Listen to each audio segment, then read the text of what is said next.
Hey guys, welcome back to Overtakes. This is Misfit. And I'm Kel. And we are going to be discussing Wednesday and Thursday from Stage 3, Week 3. So let's get started on this one. Alright, there are a couple matches on Wednesday that were kind of, we really don't have to cover too much. Seoul beat Shanghai, and everyone kind of saw that coming. Shanghai looked a little better. Yeah. They're getting there, but they started a long way to go. And, our friends in Dallas did what our friends in Dallas do. They didn't win in single map. Nope. Anyway, but San Francisco looked really good in that. Yeah, I don't know if it was a product of Dallas being terrible or what. San Francisco looked good all week, so I think it's more San Francisco just looked really good. But, also, Dallas is just bad. Yeah, and I guess Seagull was supposed to play, he was supposed to be on the Diva this week, but he had some personal things he had to take care of, so he was out, and then Unko was out, so he was sick. There's another one of those flu things going around the building there, because Unko was out, and Jae-Hong was out, and a couple other people were out, too, here and there. Yeah. So, but the match of the day would never disappoint anyway. Battle of LA. The Battle of LA. That was, I don't know, that could have been one of the best matches. There were so many good matches this week. There was some really good matches this week. This one was definitely it made the rest of the day really disappointing because it was such a strong start. I know. It started off, it was going to be a weird one too, because a 1-0 on Anubis generally does not happen. Yeah. At all. And the Gladiators and the Valiant, I don't know what it is when these two teams play. It's ridiculously close. Almost every map. Yeah. And even on the ones, even on Ilios, both teams had control of the points and all that stuff. The Valiant won a 2-0, but, not that big of a deal. And when it got down to the Oasis map, that was just nuts. It was It came down to a nail biter. I think it was 99-99, and on the very last thing, 1-1, just as intense and as close as you can get. Yeah. And the Valiant just barely snuck it out. Yeah, Agilities was playing great this whole match too. He was really good all day long. Yeah, because that was what was it? I think it was Agilities came in. The Valiant had just a few more ults than the Gladiators did, and were just barely able to hang on. But the Gladiators were not giving up. They put up such a good fight just to try to keep it alive, and they were doing so well. But the Valiant just barely edged them out on. I think it was Gardens, right? Yeah, it was Gardens. And I almost like that Oasis. I'm not a fan of the Oasis match. I almost like it more than Li Jiang as a overtime match. Oh, it's one of my favorite overtime maps we've had yet. Because Li Jiang was Ilios is, I don't know, to me Ilios is easy. An easy map, for these guys. It's always a 2-0, it seems like, doesn't it? You never get a close one. It's teams very, get rolling it's a lot on it. rarer. Whereas Oasis just has that good mix of what you need. But it's not super dramatic like Li Jiang. Or the other, or Nepal. Nepal, yeah. Nepal is a good one, too. I just like the way it plays out, because it's more of a thinking map, too, for these guys, I think. Ilias, you know what you're going to do. Yeah. You know what you're going to do on Nepal. This one, you got to kind of feel out what the other team's doing more. Because generally, on Nepal, if you're playing well, someone's playing Lucio, someone's playing Farah, you got McCree to try and get rid of the Farah. It's just kind of the same thing. But on this, you go in the University, who knows what the hell they're going to run? University is probably the most, that's where we see the most different combinations. And then, I love when Gardens is the last one, because that one tends to be, I always feel like that's one of the most intense sections of this map. Teams panic on that one. They really do. I don't know what it is. It's anxiety map. Yeah. Maybe that's what London's problem is, because when they have Gardens, they just panic. I don't know what it is. Yeah. It's, it might not be suitable to the way they dive. I think that they don't have the great Farah. If they want to do that, I think it's just something with that part of the map. But this was back to this match. The Valiant, they snuck this one out, man. They really did. Because I thought the Gladiators were so damn close on that last map of Oasis. It was ridiculous. Yeah, and the Valiant they looked just, at this stage, they have looked so much better than they did, and we were so wrong about them. Oh, yeah. It's ridiculous. We thought they were going to be so bad in this stage with all the changes and everything that they made, but, man, they have... Well, I feel like one of the big things is when they came out with their AMA and just were completely open about everything. I feel like that was like, they're just like, this is why we made the changes that we did. Here's our whole philosophy and all of this. And it's just like, okay, I totally get it now. And I'm in. Yeah, exactly. I was in too. And the thing is don't mistake transparency for idiocy. Yes. They're transparent. Dallas is a bunch of idiots. Yes. Screaming on Twitter and bitching about crap. That's not transparent. That's being a fucking asshole. Yep, exactly. Sorry. This was a great match. Watch the highlights. If you have the time, watch the game. But at the very least, do yourself a favor, watch the highlights of this game, because it was absolutely phenomenal. There were spectacular plays all over the place. Yes. And watch that. Definitely watch the Oasis part of the map. I mean, that was just a nail blader. Absolutely. The whole freaking thing. It was so good. I mean, I think each one, they went to both 99%. Yeah. And, it was ridiculous. Yeah, it was ridiculous. And it was a ridiculous way to start the week off. I was just like, okay, so it can get any better than this? Not today, but the rest of the week's not possible. It did. It did. So on Thursday... Let's go over Thursday. Thursday, we had a couple of decent matches going. Yeah, Thursday was where we had some really good matches as well. Yeah. I mean, it started off with Houston and Florida. We kind of all saw that one coming. Yeah, Florida needs to... They still got some things to work out. Yeah, I don't really want to talk about it. They got to work. But Houston looked good. Yeah, they did. Houston looked good in general this week. Yeah, they looked like Houston did in stage 1. Yes. The tank. Everyone came up to the tank play. Yes. Again, which is the constant with Houston. And you know what? They didn't look bad. Linkster and Jake didn't look bad all week long on Tracer. Yeah. Which is good. Like they're improving quite a bit. I'm with Michael and a lot of other people. I mean, I've said it 1,000 times. I think they should just play Clockwork on Tracer and just leave it. Yes. And let those guys do what they do. Yeah. It's like in baseball. When a guy's a natural shortstop and you move him to third base. Yeah. They're genuinely not as good because it's a different position, and you can move him back to shortstop the next day, but he's going to have an error or two because he hasn't played over there. And that's what's happening with these guys. Like, they're not playing the characters that they like and they're used to because they're stuck having to train and play on Tracer all the time. Yeah. So they're not as fresh. That's why I think Linkster looked a little off on Widowmaker because he's been fucking around with Tracer. Yeah. But he got that back quick. Yeah, he did. So I just disproved my theory, but anyway. But you know what I'm saying. It still took him a second. Like it wasn't like he just jumped right in and he was great. But that's just how I feel about that. They did that, but they look good. Let's move on to the big matches today, though. I'm not talking about Florida. So with this Boston-London game, the big thing that I want to talk about is obviously, I mean, the fact that Boston had a reverse sweep was insane. But then on top of it, that Oasis map, London completely collapsed. Oh man, they blew that more than they normally do. Yeah.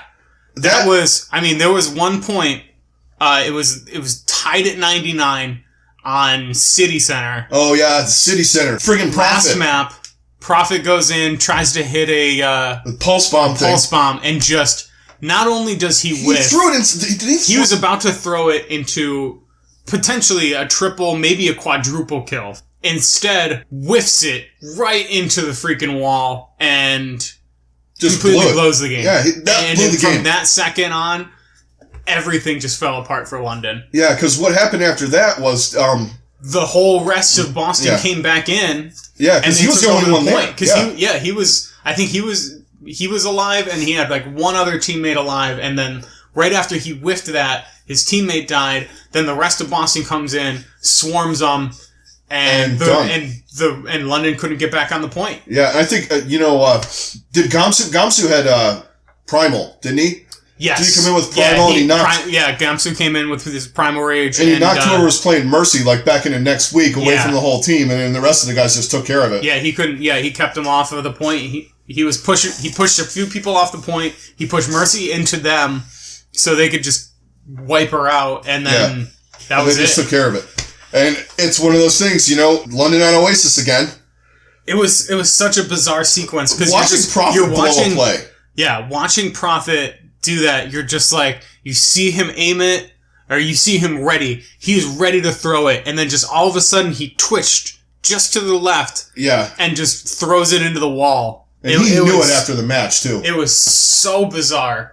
Yeah. Like, it almost, like, if I was a... That would have been the play of the league if he hit that. Oh, if he hit with that, him sure. and, I think Wuyal, him and the Diva were on the point. Yeah. And if it was just those two and he hit that, it would have been over. Yeah. I never saw him miss a play like that. It was just bizarre. It was, like, if it was any other situation, I almost feel like it would have been like, did he just throw it? Yeah. Like, did he just throw this game? Like, it was so weird. Yeah, he just, like, twitched for a second. But just that slight little twitch and just completely threw off everything. It was... Yeah, and it wasn't like if someone booped him or something like that either. No. It was a legit... Just like panic it's like or yipping something. a golf shot. Oh, yeah. Like a putt on a golf course. And, all of a sudden your arm moves. Oops. Yeah. I know, but if you see, like, after the match, he's sitting in a chair like, what the... I think he got pissed. Yeah. I mean, I understand. Because he knew exactly what happened and all of that, and he was just like... And he was beside himself. Yeah. But then seeing the opposite reaction of... Of Striker, I mean, he just lost it. Yeah, he did so much work on that Oasis map. Holy shit! I mean, the whole game. Yeah, he was incredible. But yeah, Oasis he hard carried Oasis. He was basically what Sabiobi did in the stage playoffs or in the first stage playoff. Yeah, on that map, on the same map. Yeah, same thing. Just absolutely went ham. Yeah. He was spent emotionally and everything, and it was just a big deal to beat London because for sure. I think it proved that they're top 3. Oh, for sure. If not, that they're top 2. Probably going to win this stage. Yeah, I mean they're definitely the favorite to win the stage right now. Absolutely, and I wouldn't want to face them in the regular playoffs. No, I would not either. I mean. Any team that is going to be seeded against them is not looking forward to that matchup. No, they're not. And even if Boston would be the lower seed, no one wants to face them. Yeah, because if you look at it on paper, you're going, well, New York's got Sabiobi and Libero. I don't know, they got Striker and they got Mistakes is playing really well. Yep. Like stuff like that. You're going, it doesn't sound like that Boston has a great team, but if you really look at it, they're on par with New York. They have very little weakness on this roster. They don't have the showy names that everybody knows. Yes. Necessarily. Well, they know them now. They should. Right. And if you don't, you better get used to them. Right. It's just incredible. But let's move on to the Not other... to be outdone. Right. The other excellent match. Yeah. Was New York going against Philly, and New York also pulling off the reverse sweep. Yeah. And 2 reverse sweeps in one day. It was crazy. And, like, this was like the opposite of the last match with the defense. Like, you knew it was going to be a crazy match. 4-3 on, to start off on Anubis. Yeah, 4-3 on Anubis. Then you get Numbani, and New York just gets shut down on Numbani. Yeah, anymore. They're not very good on that one. Yeah. That's one of their worst maps. But then they played their best map. Yeah, Helios. One of their best maps. I think the other one of their best maps is Oasis. Yeah. Unlike London, they don't have a problem going in overtime with you. No. Yeah, them on Ilios is just it's like put Pine in and take a nap. Yeah, basically. Hey Sabiobi, go have some lunch. Come back in about 6 minutes. Jonak, just hold back here. Throw a Discord a couple orb, people. Discord a couple people. Throw a healing orb every once in a while, and you'll be fine. Yeah, Ark can do the. You don't even need to right click this whole match. Yeah, Ark's got the damage boost just running around on fucking Pine. Then you get like Junkertown. They're really good too. Usually they're a hard hold team on Junkertown. Yeah, this was way more of an offense. Yeah, but when you have the guys that Philadelphia has on these escort and hybrid maps. It's nearly impossible to hold them. When you got guys of that caliber like Snillo and EQO and Carpe and any combination, right? I'm not just saying in general in any of those maps. It's hard to stop them. Yeah, that's a really potent offense. You're better off on Control and King of the Hill. Yeah, that's just easier to beat them. Because if they can run a Pharah and then turn it into a Genji, or they can run a Widow Tracer, all the through the whole map, it's just scary. Yeah, and it doesn't matter who they put in there. It's just dopey. And New York is stupid too. I don't even like.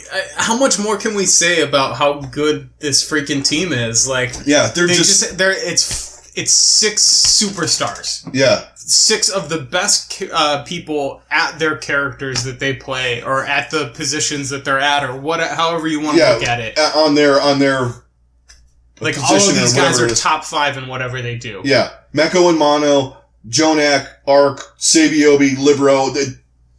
They're just ridiculous. And the thing is with whatever their coaches do with games, like getting their game sense up. And, coaching them up and showing them what they have to do. They know every situation when it's going to happen. Right. Just occasionally they get beat. And it's insane. And the even more insane thing is how long they've been at this level. Like, the fact that they haven't experienced some of the burnout like we're seeing that Seoul is going through, London is going through. Like, these guys are definitely getting some burnout. And it's and New York is showing zero sign of slowing down. Yeah. And whatever regimen that they're using to make sure that they're always fresh, I mean, they need to keep using it because and whatever they're doing, look for that to be replicated the next season. Over again. It's just like any other professional sports league. The teams that do really, really well get copycatted by all the other teams. Yeah. And they basically they kept the meta that everyone said, thank God that meta is going to go away, the Mercy meta. Yeah. Like, fuck that. This works for us. Yep. We don't care. Yeah. And you see, all of a sudden, Mercy came back a lot. Yeah, exactly. I mean, these maps do tend to be more favorable for Mercy anyway in the map pool. Because also with these guys, they like the mobility of Mercy. Where they can get up on and use high ground and you can move around a lot more. Lucio, you got to work at it a little bit more, and he doesn't heal. You got to work at it a little. You got to work a little bit more, and then you're not getting as much healing. And then Moira is similar. You can put out a lot of healing, but getting up to those high grounds and all that stuff isn't as advantageous, and it's a lot harder to do that too. Yeah, and Zen is going to be there all the time, no matter what. Yeah. For the offensive output, especially in New York. Well, the offensive output, and then the alt is just Transcendence, and then the Discords. Yeah. I feel like with these guys, especially, Discord is so invaluable that I don't see him going away anytime soon. Yeah, unless they add a character like what I'm hoping. Yeah, please Blizzard, give us Maximilian. Maximilian. He's the Omnic. The Omnic that with runs the suit the on. casino that runs the with the suit on and everything. Give us him with some of Zen's stuff, but then also more offensive stuff. Can we get that, please? Yeah. Throwing orbs, but in a different manner, different way. Yeah. But it's still like it travels the same and all of that. At least for his left. If we can get that on an actual offensive hero, please God give me that. It's gonna be the dropship pilot. Yeah, probably. That's my theory. But I like that. I do think that we get Maximilian at some point. Oh yeah. Some point down the line, they probably got to go. Or not to be weird. I was going to say they got to go with another Overwatch. I forgot, but Brigitte is kind of like Overwatch-ish. Because we also don't have a Talon tank. We don't have a Talon tank, and we don't have a Omnic offensive hero. Yeah, that's true. Different kind of rapid fire with his orbs. Yeah. Like out of both hands, kind of multi-directional kind of thing. Ooh, you make him like dual wield or something like that? That'd be cool as fuck. Alright, now we're getting into hero speculation. Yeah. Maybe Stylosa start listening. But yeah. There's a picture on the map if you go on there. Yeah. Seriously, go on the new map. There's a picture of looks like an Omnic or looks like somebody in a suit up against the first point on Rialto. Yep. Get on the PTR, look at it. Then go to Gibraltar. Read the name on top of the damn ship. The drop ship. It's Italian. They're in Italy. Put the two together. Yep. And it'll probably be an Omnic. But that's going to be it for our Wednesday and Thursday review. Catch us, or don't forget to give us a like, a subscribe, all that good stuff. Don't forget about our, if we get up to 200 subscribers, we will do a contest going into stage 4. You hit us up on the High Noon Pick'ems. Put in your picks. There's still time to catch up to us because I really didn't make up any point. I'm a little behind because I didn't do a couple of them, And then I missed a couple picks this week. Yeah, we're doing this. The stage 3, we're doing it serious, but as like a preseason kind of thing. Yeah. You know, to get everybody in and see how it works and see what we're liking. Yeah, it's just good fun. Yeah. We like it. But yeah, don't forget all that stuff. Hit us up on Twitter, Twitch, our Discord, and Facebook. Yes. And we will catch you guys on the next one. See you guys on the next one. Later.